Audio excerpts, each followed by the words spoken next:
یہ ایسا سٹینڈ نہیں لے سکتا، لیکن ہم نے لیا.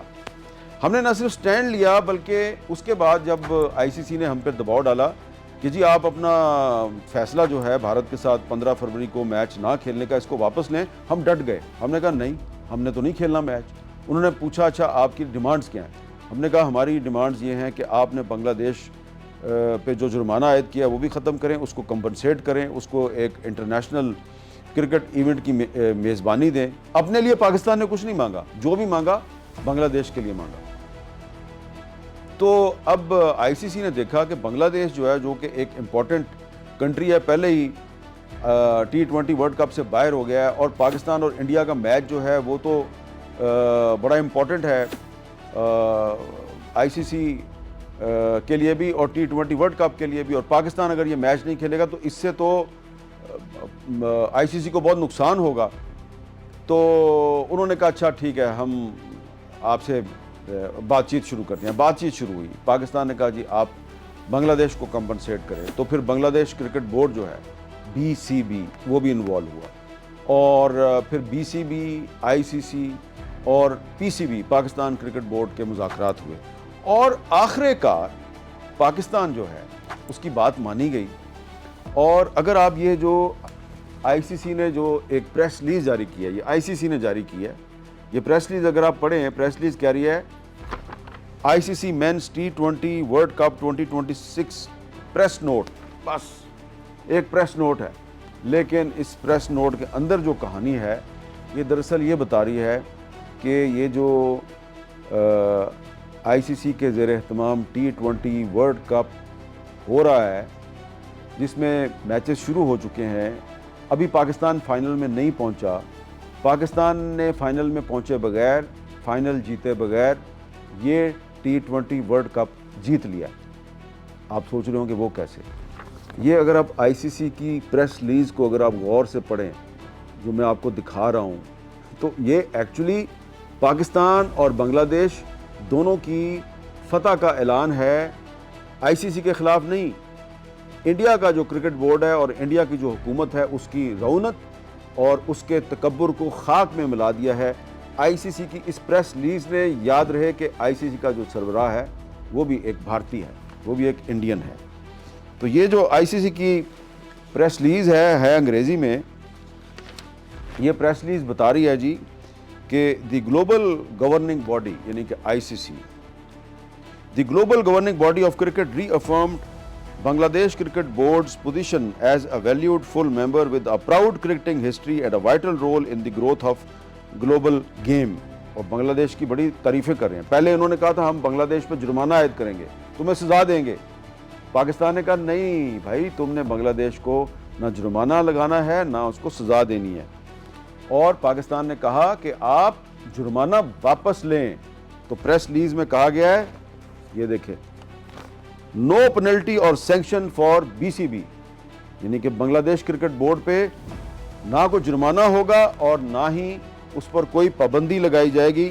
It is agreed that no financial sporting or administrative penalty will be imposed on Bangladesh cricket board in relation to the current metre.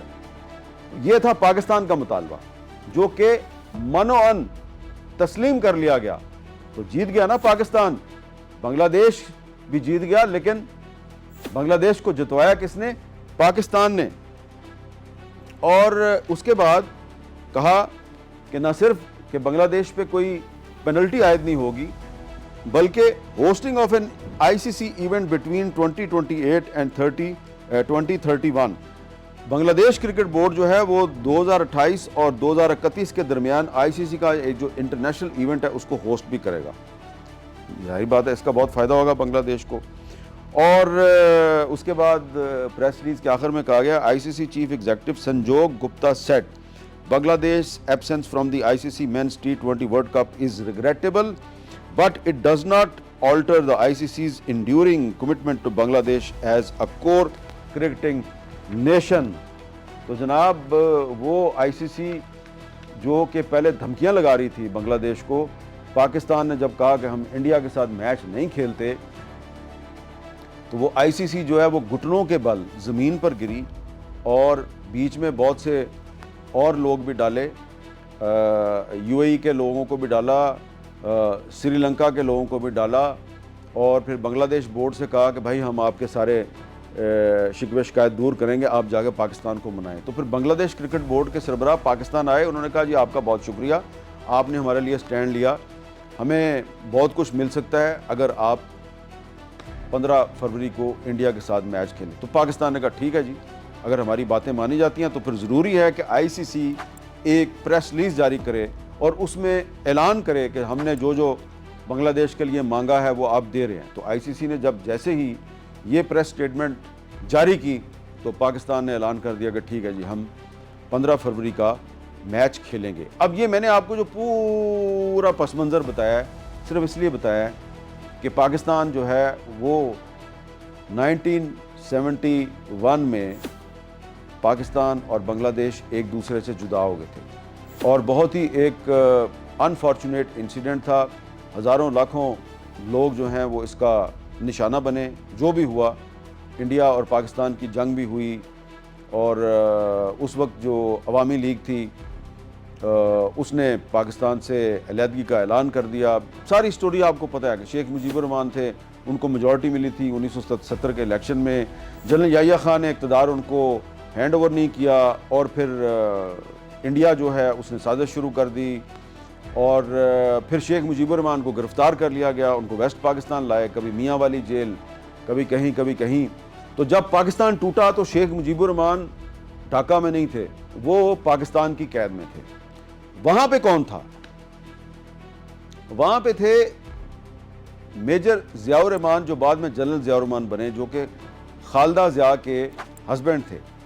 اور میجر ضیاء الرحمان صاحب جو ہیں، انہوں نے تو 23 مارچ 1971 کو ہی چٹاگانگ ریڈیو پہ قبضہ کر کے تو بنگلہ دیش کی آزادی کا اعلان کر دیا تھا۔ بعد میں پھر یہ بغاوت کر کے، پھر یہ اقتدار پہ قبضہ کر کے، پھر یہ بنگلہ دیش کے صدر بن گئے، پھر یہ پاکستان کے بڑے دوست بن گئے۔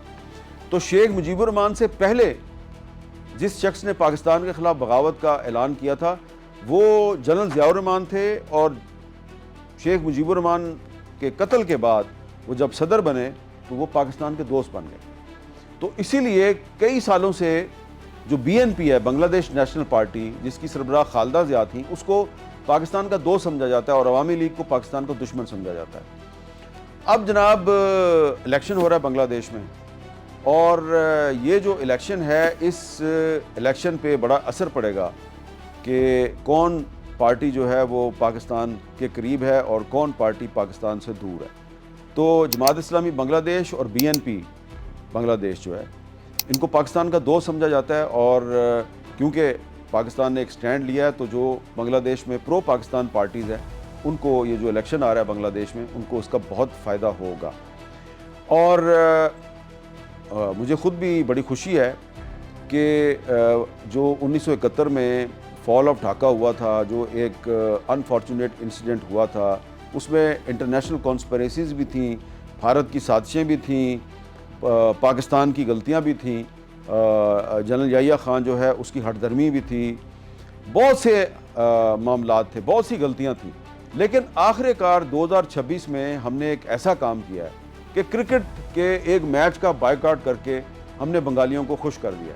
ابھی ہمارے بہت سے سیاسی معاملات جو ہیں وہ طے ہونے ہیں بنگلہ دیش کے ساتھ، لیکن اب پاکستان اور بنگلہ دیش ایک دوسرے کے بہت قریب آ گئے۔ لیکن آپ دیکھیں کہ ہمیں 55 سال لگے ہیں دوبارہ پاکستان اور بنگلہ دیش کو ایک دوسرے کا دوست بننے پہ۔ ابھی ہم صرف 2 دوست ملک ہیں، بنگلہ دیش ایک علیحدہ انڈیپینڈنٹ سوورن کنٹری ہے، پاکستان ایک علیحدہ انڈیپینڈنٹ سوورن کنٹری ہے۔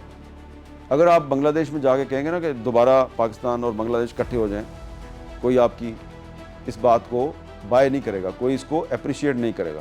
اس لیے جو ہونا تھا ہو گیا، یہ بہت اچھی بات ہے کہ اب ہم ایک دوسرے کے دوست بن گئے ہیں، 55 سال بعد دوست بنے ہیں۔ اب میں آپ کو بتاتا ہوں کہ بنگلہ دیش اور بلوچستان کا آپس میں کیا تعلق ہے۔ دیکھیں، جب پاکستان معرض وجود میں آیا تو ایسٹ پاکستان یعنی کہ آج کا بنگلہ دیش اس پاکستان کا حصہ تھا۔ جب 14 اگست 1947 کو پاکستان بنا تو آج کا بلوچستان اس پاکستان کا حصہ نہیں تھا۔ آج جو علاقے بلوچستان میں شامل ہیں، جس کو کہ 1947 سے پہلے برٹش بلوچستان کہا جاتا تھا، تو اس میں بہت سی پرنسلی سٹیٹس تھیں، کچھ ریاستیں تھیں، لسبیلا تھا، مکران تھا، خاران تھا اور کلات، سب سے بڑی سٹیٹ کلات تھی۔ تو ان ریاستوں نے بعد میں آہستہ آہستہ پاکستان میں شمولیت کا اعلان کیا، اور جو ریاست کلات تھی اس نے سب سے آخر میں مارچ 1948 میں پاکستان میں شمولیت کا اعلان کیا۔ اور ان کے ساتھ جب ریاست کلات اور قائد اعظم کے درمیان ایک معاہدہ ہوا تو کچھ وعدے کیے گئے تھے اور وہ وعدے پورے نہیں ہوئے، اور وہ وعدے ٹوٹتے رہے، اور پھر جو کچھ بنگلہ دیش میں ہوا وہی کچھ بلوچستان میں بھی بار بار ہوتا رہا۔ اب کیا صورتحال ہے؟ اب یہ صورتحال ہے کہ میں آپ کو بتاتا ہوں کہ 8 فروری 2026 کو لاہور میں کیا ہوا۔ میڈیا میں یہ چیز رپورٹ نہیں ہوئی۔ 8 فروری 2026 کو لاہور میں آسما جہانگیر کانفرنس تھی، اور اس کانفرنس میں بھی موجود تھا۔ تو آسما جہانگیر کانفرنس میں ایک سیشن تھا بلوچستان پر، اور اس سیشن میں بلوچستان کے 2 سابق وزرائے اعلیٰ تھے، ڈاکٹر عبد المالک بلوچ اور اختر مینگل، اور ان کے ساتھ ایک مسلم لیگ نون کے سینئر رہنما اور وزیر اعظم شہباز شریف صاحب کے مشیر برائے سیاسی امور سینیٹر رانا ثناء اللہ صاحب موجود تھے، اور ہمارے دوست مجاہد بریلوی صاحب ہوسٹ کر رہے تھے اس سیشن کو۔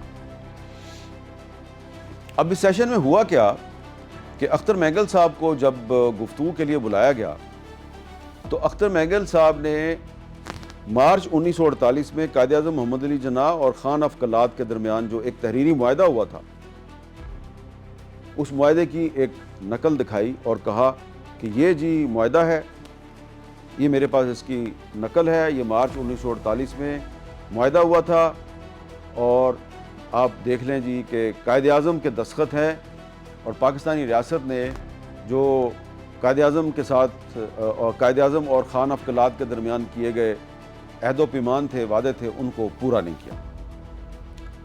اور اس کے بعد انہوں نے اپنا ایک موقف پیش کیا۔ آپ ان کے ساتھ اختلاف بھی کر سکتے ہیں، اتفاق بھی کر سکتے ہیں، لیکن پھر انہوں نے ایک ایسی بات کی کہ میرے سمیت بہت سے لوگ حیران رہ گئے۔ انہوں نے کہا جی کہ ہم نے 1948 کے بعد پوری کوشش کی آپ کے ساتھ چلنے کی، لیکن ہمارے مسائل جو ہیں وہ حل نہیں ہوئے، ہمیں کسی کو بھی حکومت پوری نہیں کرنے دی، نہ میرے والد کو حکومت کی مدت پوری کرنے دی گئی، نہ مجھے حکومت کی مدت پوری کرنے دی گئی، کیونکہ یہ کہا جاتا ہے نا کہ بلوچستان میں سردار اور وڈیرے جو ہیں یہ بھی تو اقتدار میں آئے، انہوں نے کیا کیا؟ تو انہوں نے بتایا جی کہ طاولہ مینگل صاحب کی بھی 1 سال بمشکل 1 سال حکومت چلی، اور میری بھی جو ہے حکومت جو ہے وہ 1.5-2 سال چلی، اور پھر مجھے بھی ہٹا دیا گیا۔ اور پھر اکبر بگٹی صاحب جو 1947 میں قائد اعظم کے ساتھ تھے، ان کو 2006 میں قتل کر دیا گیا۔ تو یہ سلسلہ آج بھی چل رہا ہے۔ اور انہوں نے کہا کہ جو 1971 میں ہوا تھا، کیا ہوا تھا؟ انہوں نے کہا جی 1971 میں ایک نعرہ لگایا گیا تھا، ادھر تم ادھر ہم۔ تو میں آج وہی نعرہ لگا رہا ہوں۔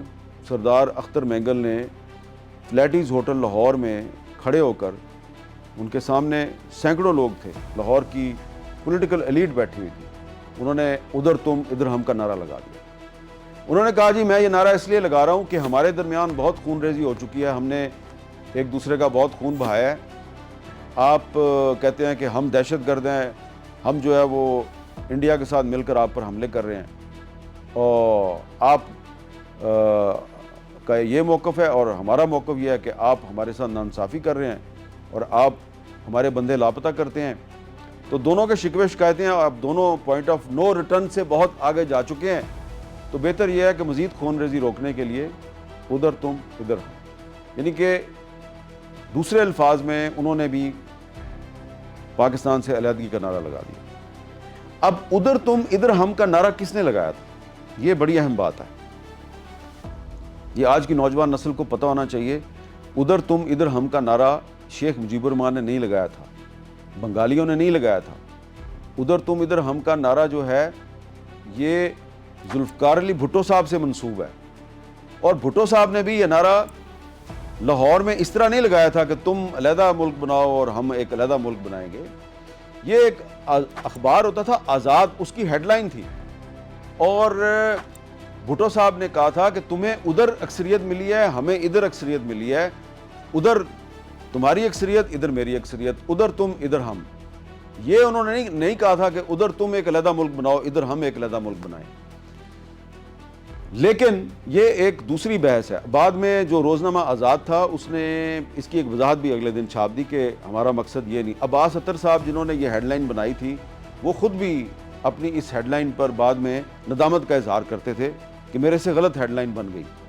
تو ادھر تم ادھر ہم جو ہے یہ ایک سیاسی حقیقت نہیں ہے، یہ ایک اخبار کے ایڈیٹر کے ذہن کی ایک تخلیق تھی جو انہوں نے ہیڈ لائن کو ایک نعرہ بنایا.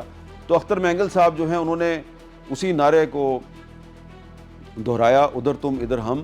لیکن وہ واقعی یہی کہہ رہے تھے کہ ہم اب آپ کے ساتھ نہیں رہنا چاہتے کیونکہ آپ ہمیں دہشت گرد کہتے ہیں. مجھے تو یہی سمجھ آئی. اب مجھے حیرانی یہ ہوئی کہ جب انہوں نے یہ بات کی ادھر تم ادھر ہم، تو حال میں تالیاں بج رہی تھیں، اور تالیاں مارنے والے پنجابی تھے، زیادہ تر لوگ پنجاب کے لوگ تھے، تالیاں مار رہے تھے کہ واہ واہ اختر مینگل صاحب کیا بات کی آپ نے. اور پھر اس کے بعد ڈاکٹر مالک صاحب جو ہیں انہوں نے اس نعرے کی تائید نہیں کی. ڈاکٹر مالک صاحب نے یہ کہا کہ جو فروری 2024 میں جو الیکشن تھا وہ الیکشن نہیں، وہ آکشن تھی. انہوں نے بھی محرومیوں کا ذکر کیا، انہوں نے بھی ناانصافیوں کا ذکر کیا، لیکن انہوں نے ادھر تم ادھر ہم کی تائید نہیں کی. پھر رانا ثناء اللہ صاحب آئے، انہوں نے تقریر کی، کافی لمبی تقریر کی انہوں نے. اور رانا ثناء اللہ صاحب جو ہیں انہوں نے اختر مینگل صاحب سے اختلاف کیا، اور انہوں نے کہا جی ہم ریاست کی ریٹ برقرار رکھیں گے، پاکستان کو مضبوط رکھنے کے لیے جو ہم سے ہو سکا ہم کریں گے، اور ہم آئین اور قانون کی بالادستی قائم کریں گے. اور اس میں انہوں نے کہا کہ ٹھیک ہے، پھر کولیٹرل ڈیمیج بھی ہوتا ہے، پھر لوگ لاپتہ بھی ہوتے رہیں گے. جب انہوں نے یہ بات کی تو حال میں سے بہت سے لوگ، زیادہ تر خواتین، اور ان میں جن لوگوں نے واک آؤٹ کیا اس میں بھی پنجاب کے لوگ بھی تھے، سندھ کے لوگ بھی تھے، اور بلوچستان کے لوگ بھی تھے، اور خیبر پختونخوا کے لوگ بھی واک آؤٹ کر گئے. آدھے سے زیادہ حال خالی ہو گئے. اب آپ مجھے بتائیں کہ لاہور کو پاکستان کا دل کہا جاتا ہے. پاکستان کے دل میں اختر مینگل نے کھڑے ہو کر ادھر تم ادھر ہم کا نعرہ لگایا، تالیاں بجیں، اور جب اس کا جواب دینے کے لیے حکومت کے نمائندے رانا ثناء اللہ صاحب نے جواب دینا شروع کیا تو ہال سے واک آؤٹ ہو گیا. یہ سارا جو واقعہ ہے یہ میڈیا میں رپورٹ نہیں ہوا، کیونکہ میڈیا پہ یہ رپورٹ نہیں ہو سکتا. آپ کو پتہ ہے آج کل میڈیا اتنا آزاد نہیں ہے. لیکن جب یہ سب کچھ ہو رہا تھا تو میں وہاں پہ بیٹھا ہوا تھا اور میں سوچ رہا تھا کہ یہ کیا ہو رہا ہے. آسمہ جہانگیر صاحبہ کی صاحبزادی میرے ساتھ بیٹھی ہوئی تھی. میں نے ان سے کہا یہ کیا ہو رہا ہے، یہ لاہور میں کیا ہو رہا ہے کہ اختر مینگل صاحب جو ہیں وہ اس حد تک پہنچ گئے ہیں کہ وہ ادھر تم ادھر ہم کا نعرہ لگا رہے ہیں، آڈینس تالیاں مار رہی ہے. رانا ثناء اللہ نے جواب دینا چاہا تو واک آؤٹ ہو گیا. تو یہ ہے تعلق بنگلہ دیش اور بلوچستان کا. بھلے بلوچستان میں آج بھی ریاست کی رٹ قائم ہے، اور یقیناً ایسے بہت سے لوگ ہوں گے جو کہیں گے کہ یہ اختر مینگل صاحب جو ہیں یہ ان کی ذاتی رائے ہے. اختر مینگل صاحب تمام بلوچستان کی یا تمام بلوچوں کی نمائندگی نہیں کرتے، کیونکہ اس وقت جو بلوچستان کے وزیر اعلیٰ ہیں، ان کی کیبنٹ ہے، اس میں زیادہ تر بلوچ ہیں. تو وہ سارے تو اختر مینگل صاحب کے ساتھ اتفاق نہیں کرتے. وہ تو یہی کہتے ہیں جی کہ بلوچ عوام کی اکثریت جو ہے وہ پاکستان کے ساتھ کھڑی ہے. لیکن آپ یہ دیکھیں کہ ایک فارمر چیف منسٹر کا بیٹا جو خود بھی ایک فارمر چیف منسٹر ہے، وہ لاہور میں کھڑے ہو کے ادھر تم ادھر ہم کی بات کرتا ہے. اب یقیناً آپ یہ کہیں گے کہ جی اختر مینگل صاحب جو ہیں وہ دہشت گردوں کے ساتھی ہیں. کہتے رہیں آپ، لیکن انہوں نے تو بہت سوچ سمجھ کے یہ بات کہہ دی نا. اب ان کو گرفتار کر لیں، ٹھیک ہے، ان پہ مقدمہ چلائیں، انہیں اس چیز کی کوئی پرواہ نہیں ہے. انہوں نے قومی اسمبلی کی رکنیت سے استعفیٰ دیا ہوا ہے، 1 سال گزر گیا ہے، ان کا استعفیٰ قبول نہیں ہو رہا. عرض صرف میں نے یہ کرنا ہے کہ اختر مینگل سے آپ اتفاق کریں یا نہ کریں، جو تقریر انہوں نے کی اس پر اگر لاہور میں تالیاں بجتی ہیں، لاہور کے لوگ تالیاں بجاتے ہیں، تو یہ ایک لمحہ فکریہ ہے. اس پہ آپ کو سوچنا پڑے گا کہ 71 میں تو ایسا نہیں تھا کہ اگر شیخ مجیب الرحمان لاہور میں آ کے ایسی بات کرتا تو تالیاں نہیں بجنی تھی. لاہور کے لوگ جو ہیں وہ کبھی بھی تالیاں نہ بجاتے اور کبھی بھی اس وقت کی حکومت کے نمائندے کی تقریر کے دوران واک آؤٹ نہ کرتے. تو ہمیں 55 سال لگے بنگلہ دیش بننے کے بعد بنگالیوں کو راضی کرنے میں. اب بلوچستان جو ہے وہ پاکستان کا حصہ ہے اور عالمی حالات و واقعات کو سامنے رکھیں تو بڑا مشکل ہے کہ جی بلوچستان ایک آزاد ریاست بنے، کیونکہ جو آزاد بلوچستان کا نقشہ ہے جو میں نے دیکھا ہوا ہے اس میں صرف یہ پاکستانی بلوچستان نہیں ہے، اس میں ایرانی بلوچستان بھی ہے، اس میں افغانستان کے بھی بہت سے علاقے شامل ہیں. تو 3 ملک توڑ کے آپ آزاد بلوچستان بنانا چاہتے ہیں، بہت مشکل بات ہے. لیکن بلوچستان میں احساس محرومی بھی ہے، نفرت بھی ہے اور انٹرنیشنل کانسپریسی بھی ساتھ ساتھ چل رہی ہے. عرض صرف یہ کرنی ہے کہ آپ نے 55 سال بعد، یعنی کہ 1971 سے 2026 تک 55 سال لگے آپ کو، آپ نے بنگالیوں کو راضی کیا. تو اس وقت موقع ہے. بلوچ تو ابھی آپ سے علیحدہ نہیں ہوئے، ابھی بھی بلوچستان پاکستان کا حصہ ہے. انہیں ان کے رائٹس دیں، ان کی محرومیاں ختم کریں. اگر ڈاکٹر مالک صاحب کہتے ہیں کہ 2024 میں الیکشن نہیں ہوا، آکشن ہوا ہے، تو ان کا شکوہ شکایت دور کریں. اور رانا ثناءاللہ صاحب نے کہا کہ آپ کی اس بات پر بات چیت ہو سکتی ہے. تو یہ ایک تعلق ہے بنگلہ دیش کا اور بلوچستان کا کہ بنگلہ دیش تو ہم سے علیحدہ ہو گیا لیکن ہم نے ان کو راضی کرنے میں 55 سال لگا دیے اور آخر کار وہ راضی ہو گئے. بلوچستان ابھی ہم سے علیحدہ نہیں ہوا، ابھی وہ ہمارے ساتھ ہیں.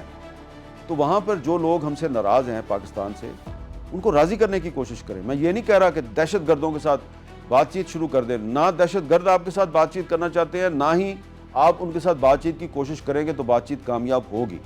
لیکن جو پولیٹیکل لوگ ہیں، اختر مینگل اور ڈاکٹر مالک صاحب جیسے لوگ جو چل کے آئے اتنی دور لاہور اور آ کے بات چیت کی، رانا ثناءاللہ کے ساتھ بیٹھے، بھلے ادھر تم ادھر ہم کا نعرہ لگا دیا لیکن انہوں نے بات تو کی نا آپ کے سامنے. تو اگر انہوں نے بات کی اور جب واک آؤٹ ہوا رانا ثناءاللہ کی تقریر کے دوران، تو جو اختر مینگل صاحب کی پارٹی کے لوگ ہیں وہ بہت سے لوگ میں نے دیکھا وہ بیٹھے ہوئے تھے، انہوں نے واک آؤٹ نہیں کیا. تو بات چیت کے ذریعے ابھی راستہ کوئی نہ کوئی نکل سکتا ہے. اور میں بار بار رپیٹ کر رہا ہوں کیونکہ سرفراز بگٹی صاحب جو ہے نا وہ پھر ہماری باتیں جو ہے نا ان کا کوئی اور مطلب نکال لیتے ہیں. ہم ملیٹنٹس کے ساتھ بات چیت کی بات نہیں کر رہے، ہم ان لوگوں کے ساتھ بات چیت کی بات کر رہے ہیں جو پاکستان کے آئین اور قانون کو ماضی قریب تک مانتے تھے اور ابھی بھی ان میں کچھ لوگ ہیں ڈاکٹر مالک صاحب جیسے جو مانتے ہیں.